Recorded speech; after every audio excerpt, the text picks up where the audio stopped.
Good evening, my students.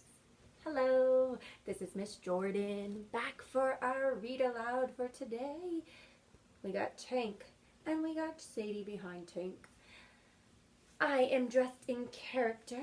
I have my queen's crown and my queen cape, we'll just say. Felt like maybe I needed to be a little bit of a character to help out with our read aloud today. So today was our first day of our online learning and it was exciting. I am tired. It is nighttime right now and I'm excited to kind of wrap up the day with a good story. So we are going to continue with our reading in chapter 5. Back on this side of the door. So Lucy and Edmund did return back through the wardrobe. So let's see if they convince the others to go through the wardrobe with them. Maybe the witch won't even be in this chapter, and I guess if she's not in this chapter, then I will take the place of her. So, I don't know if I showed you guys my cool bookmark, my puppy prints. Isn't that cute? Alright, so let's read chapter 5. I'm going to get a little more comfortable. Hopefully Tank will behave for our story time. Say hello.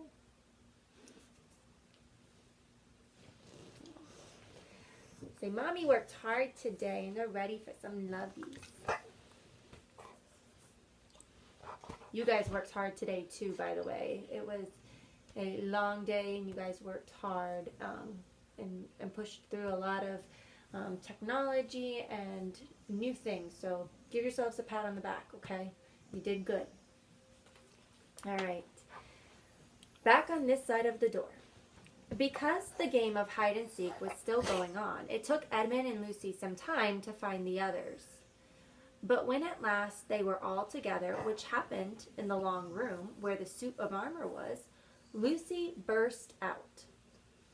Peter, Susan, it's all true. Edmund has seen it too. There is a country you can get to through the wardrobe. Edmund and I both got in. We met one another in there, in the wood. Go on, Edmund, tell them all about it. What's all this about, Ed? Said Peter. And now we come to one of the nastiest things in the story. Up to that moment, Edmund had been feeling sick and sulky and annoyed with Lucy for being right, but he hadn't made up his mind what to do. When Peter suddenly asked him the question, he decided all at once to do the meanest and most spiteful thing he could think of. He decided to let Lucy down. What do you think he's going to do to let her down? Tell us, Ed, said Susan. And Edmund gave a very superior look as if he were far older than Lucy. There was really only a year's difference between them. And then a little snigger and said, Oh, yes, Lucy and I have been playing, pretending that all her story about a country in the wardrobe is true. Just for fun, of course. There's nothing really there. Poor Lucy gave Edmund one look and rushed out of the room. Edmund, who was becoming a nastier person every minute, thought that he had scored a great success and went on at once to say, There she goes again. What's the matter with her? That's the worst of young kids. They always... Look here, said Peter, turning on him savagely. Shut up. You've been perfectly beastly to Lou ever since she started this nonsense about the wardrobe. And now you go playing games with her about it and setting her off again? I believe you did it simply out of spite. But it's all nonsense, said Edmund, very taken aback. Of course it's all nonsense, said Peter. That's just the point. Lou was perfectly all right when we left home, but since we've been down here, she seems to be either going weird in the head or else turning into a most frightful liar. But whichever it is, what do you think you'll do by jeering and nagging at her one day and encouraging her the next. I thought, said Edmund, but he couldn't think of anything to say. You didn't think anything at all, said Peter. It's just spite. You've always liked being beastly to anyone smaller than yourself. We've seen that at school before now. Tank is trying to tuck himself into the bed. Do stop it, said Susan. It won't make things any better having a row between you two. Let's go and find Lucy. It was not surprising that when they found Lucy, a good deal later, everyone could see that she had been crying. Nothing they could say to her made any difference. She stuck to her story and said, I don't care what you think and I don't care what you say. You can tell the professor or you can write to Mother or you can do anything you like. I know I've met a fawn in there and I wish I'd stayed there and you are all beasts. Beasts. It was an unpleasant evening. Lucy was miserable and Edmund was beginning to feel that his plan wasn't working as well as he had expected. The two older ones were really beginning to think that Lucy was out of her mind. They stood in the passage talking about it in whispers long after she had gone to bed. The result was the next morning they decided, what did they decide? That they really would go and tell the whole thing to the professor. He'll write to Father if he thinks there really is something wrong with Lou, said Peter. It's getting beyond us. So they went and knocked at the study door, and the professor said, Come in, and got up and found chairs for them and said he was quite at their disposal. Then he sat listening to them with the tips of his fingers pressed together. Or I can imagine the tips of his fingers pressed together. And never interrupting till they had finished the whole story. After that, he said nothing for quite a long time. Then he cleared his throat and said the last thing either of them ever expected.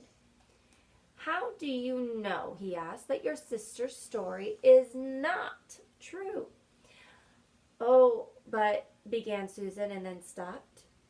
Anyone could see from the old man's face that he was perfectly serious. Then Susan pulled herself together and said, But Edmund said they had only been pretending.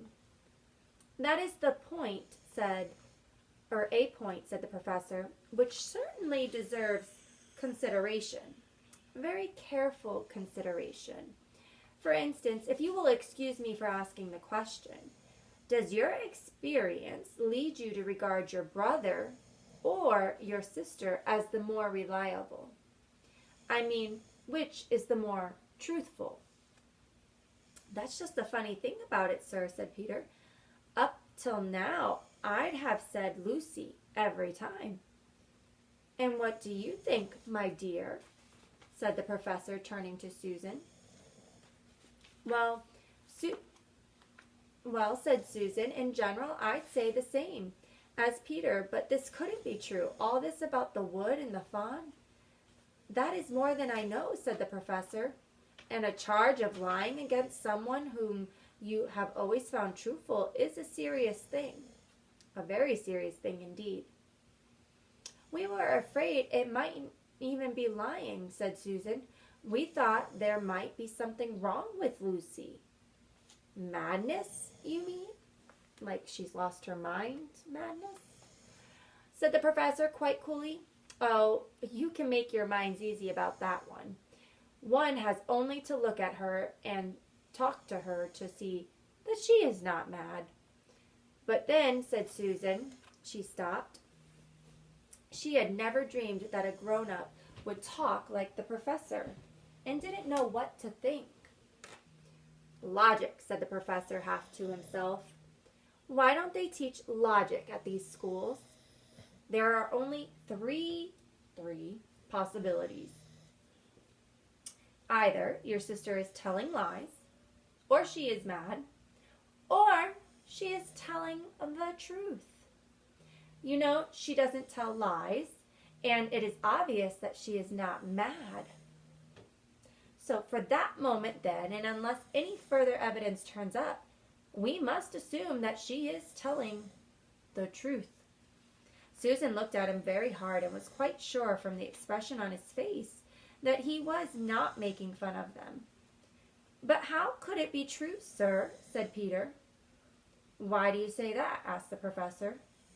"Well, for one thing," said Peter, "if it was real, why doesn't everyone find this country every time they go to the wardrobe? I mean, there was nothing there when we looked. Even Lucy didn't pretend there was." "What has that to do with it?" said the professor. "Well, sir, if things are real, they're there all the time." "Are they?" said the professor, and Peter did not quite know what to say. "But there was no time," said Susan. "Lucy had no time to have gone anywhere, even if there was such a place. She came running after us the very moment we were out of the room. It was less than a minute, and she pretended to have been gone away for hours." "That is the very thing that makes her story so likely to be true," said the professor. "If there really is a door in this house that leads to some other world, and I should warn you that this is a very strange house, and even I know very little about it. If I say she had gone into another world, I should not be at all surprised to find that the other world had a separate time of its own, so that however long you stayed there, it would never take up any of our time. On the other hand, I don't think that many girls of her age would invent that idea for themselves. If she had been pretending, she would have hidden for a very reasonable time before coming out and telling her story." "But do you really mean, sir," said Peter, "that there could be other worlds all over the place just round the corner like that?" "Nothing is more possible," said the professor, taking off his spectacles and beginning to polish them, while he muttered to himself, "I wonder what they do teach them at these schools." "But what are we to do?" said Susan. She felt the conversation was beginning to get off the point. "My dear young lady," said the professor, suddenly looking up with a very sharp expression at both of them, "there is one plan which no one has yet suggested, and which is well worth trying." "What's that?" said Susan. "We might all try minding our own business," said he, and that was the end of that conversation. This is Susan and Peter talking to the professor. Here is a picture to show you guys. Talking to the professor.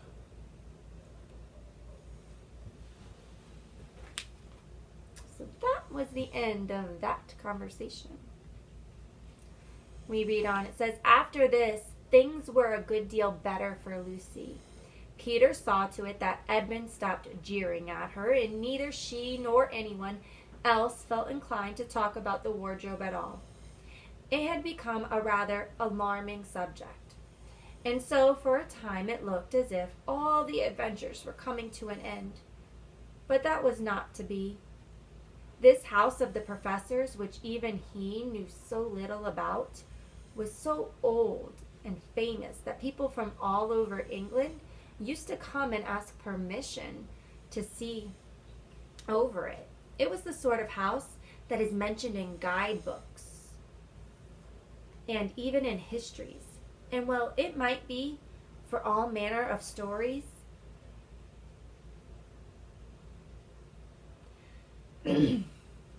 We're told about it, some of them even stranger than the one I am telling you now. And when parties of sightseers arrived and asked to see the house, the professor always gave them permission. And Mrs. Macready, the housekeeper, showed them around, telling them about the pictures and the armor and the rare books in the library. Mrs. Macready was not fond of children and did not like to be interrupted when she was telling visitors all the things she knew. She had said to Susan and Peter almost on the first morning along with a good many other instructions. And please remember, you're to keep out of the way whenever I'm taking a party over the house. Just as if any of us would want to waste half the morning trailing around with a crowd of strange grown-ups, said Edmund, and the other three thought the same. That was how the adventures began for the second time. So I guess seeing people getting tours around the house led to their part of their forming their own tour guides around the house with themselves. A few mornings later, Peter and Edmund were looking at the suit of armor and wondering if they could take it to bits when the two girls rushed into the room and said, "Look out! Here comes the McCready and a whole gang with her." "Sharp's the word," said Peter, and all four made off through the door and at the far end of the room. But when they had got out into the green room and beyond it, into the library, they suddenly heard voices ahead of them and realized that Mrs. McCready must be bringing her party of sightseers up the back stairs instead of up the front stairs as they had expected. And after that, whether it was that they lost their heads or that Mrs. McCready was trying to catch them or that some magic in the house had come to life, was chasing them into Narnia, they seemed to find themselves being followed everywhere until at last Susan said, "Oh, bother those trippers. Here, let's get into the wardrobe room till they've passed. No one will follow us in there." But the moment they were inside, they heard the voices in the passage, and then someone fumbling at the door, and then they saw the handle turning. "Quick," said Peter, "there's nowhere else," and flung open the wardrobe. All four of them bundled inside it and sat there, panting in the dark. Peter held the door closed but did not shut it, for of course he remembered, as every sensible person does, that you should never, never shut yourself up in a wardrobe.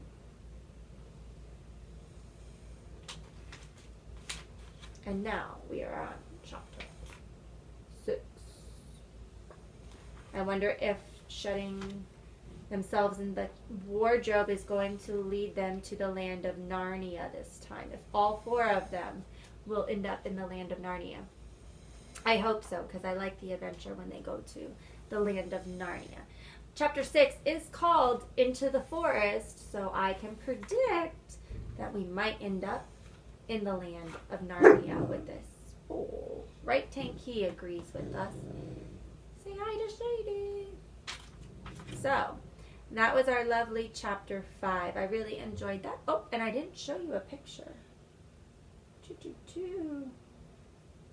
I'm assuming this is the picture of visitors coming to their house to come take a tour of this old, strange house.